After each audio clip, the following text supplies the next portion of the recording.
ఈ సత్య నా దగ్గరికొచ్చి నందిని లగ్న ముహూర్తాలకు పెట్టాలని చెప్పింది.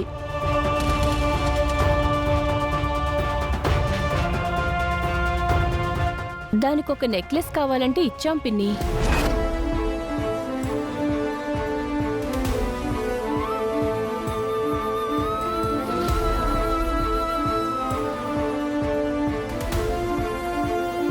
ఈ విషయం మా అత్తయ్య గారికి చెప్పొద్దు.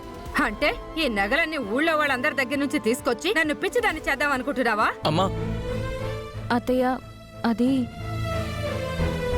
ఈ నగలు మీతో ముహూర్తం పెట్టించడానికి తీసుకొచ్చాం. కానీ ముహూర్త సమయంలోపు ఆ 10 లక్షల విలువ గల నగలు తెచ్చే బాధ్యత నాది. నాకు తెలుసు మీరిలా మోసం చేస్తారని. అందుకే బంగారం తీసుకొస్తేనే ముహూర్తం అని లిటిగేషన్ పెట్టాను.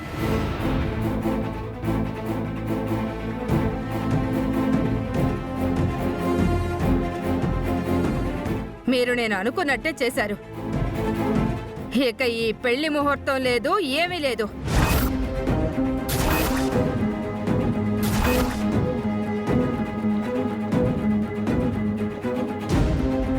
నా కొడుక్కి వేరే సంబంధం రెడీగా ఉంది, అది చేసేస్తాను.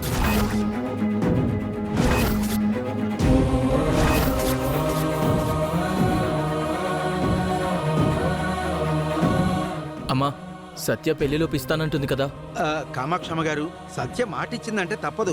ముహూర్త సమయానికి మీకు అంతే బంగారం తీసుకొస్తానని అంటోంది కదా. నాకు నమ్మకం లేదండి. అత్తయ్య, నన్ను నమ్మండి.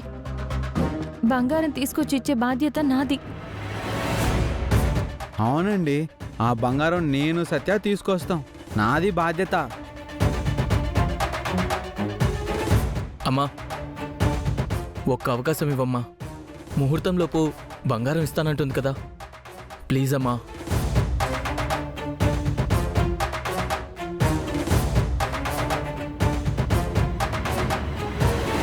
సరేరా, ముహూర్తంలోపు బంగారం తీసుకొచ్చి నా చేతికివ్వాలి.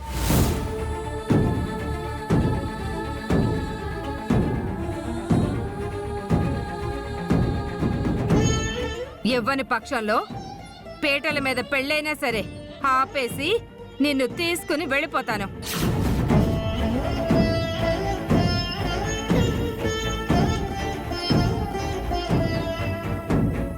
ఆ తర్వాత వీళ్ళకి ఇంకొక అవకాశం ఉండదు. నీకు వేరే వాళ్ళనిచ్చి పెళ్లి చేస్తాను.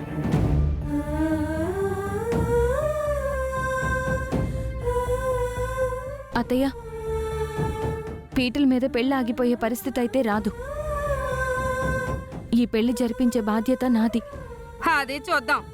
పంతులు గారు, అమ్మా, ఈ సత్య చెప్పిన మాటలకి మీరే సాక్ష్యం.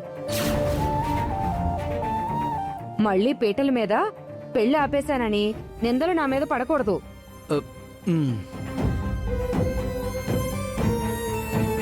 ఒరే రారా, వెళ్దాం. రారా.